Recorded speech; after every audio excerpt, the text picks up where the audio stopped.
Olunaku lwa leero abayizi ba siniya ey'okuna batandise okuwanika ebigezo byabwe ebibamazaako omutendera gwa O-level era okusinziira ku kitongole ekivunaanyizibwa ku kutegeka n'okugolera ebigezo ekya Uganda National Examination Board UNEB kiraga nti abayizi 3,945 be beewandiisa okukola ebigezo bino nga ku bo 17,559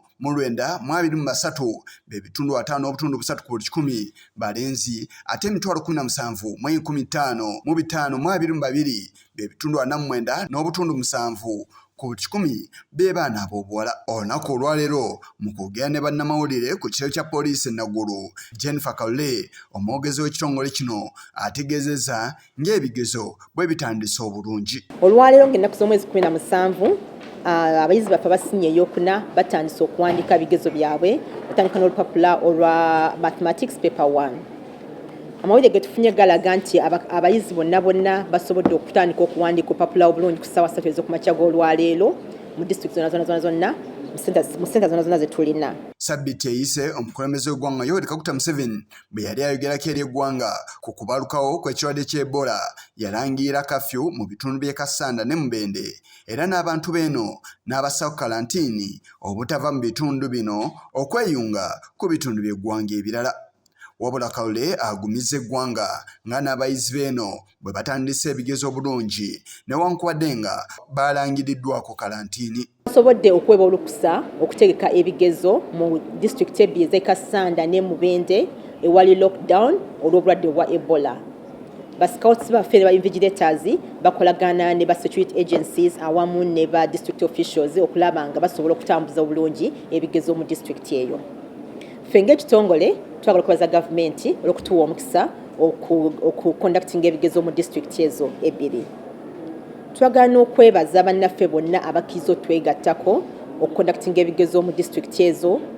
Twagala ne security agencies, twagala ne ba professionals, ba scouts, ba invigilators. Wabula ono alabudde n'abakulira amasomero awamu n'abasomesa obuteenyigira mu kubbira abayizi bigezo engeri ekiri nti ebibonerezo mu tteeka eryakoleddwamu ennongoosereza erya UNEB bikakali nnyo. Okulabula yonna nti etteeka lino lirina amateeka amakakali okusingira ddala eri abo abagezaako okubuzaabuza essente z'abayizi nga tebabawandiisa, eri abo abagezaako okuyamba abayizi okufuna abo bayita obusasi n'obuza ntino bigezo, n'abo ababeera singa osangibwa nga olina ekirowoozebwa okubeera ntino kigezo nga kyekuusa ku kigezo oba nga obuzaabuza abantu kyonna akasasi ka UNEB oba ekigezo kya UNEB.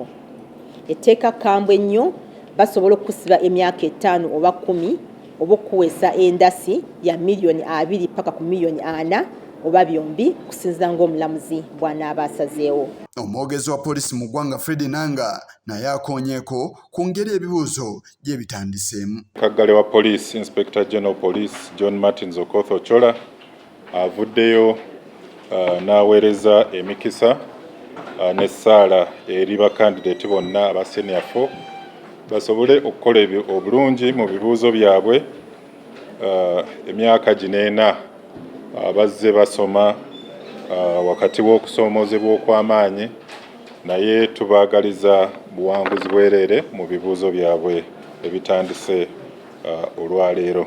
N'omulundi guno ekitongole ky'amakomera era kirina abayizi abagenda okutuula ebigezo nga bano bali 69 ku bo 51 bava mu kkomera ekkulu e Luzira ate abalala baakutuulira Mbalala. Abaliko obulemu ku mibiri gyabwe abatudde ebigezo omulundi guno bali 519. Guno gwe mulundi ogusoose ogw'okutuula ebigezo mu nnongoosereza ezaakolebwa mu tteeka erikwata ku kitongole kino ekya UNEB. Kigongo ku lwa Channel 44 Oluggulo.